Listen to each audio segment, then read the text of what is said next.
গাছগুলোকে সেভ করার জন্য কুঠিন আনা হয়েছে, নেট দিয়ে ঘেরাও করা হবে। এই আম গাছগুলো বিদেশি প্রজাতি।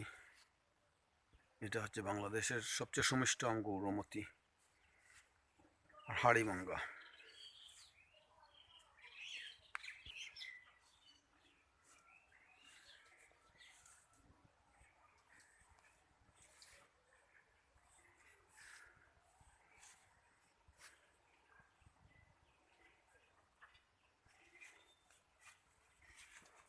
এটা হচ্ছে কাটিমন, 12 মাসি থাই কাটিমন, থাইল্যান্ডের প্রজাতি।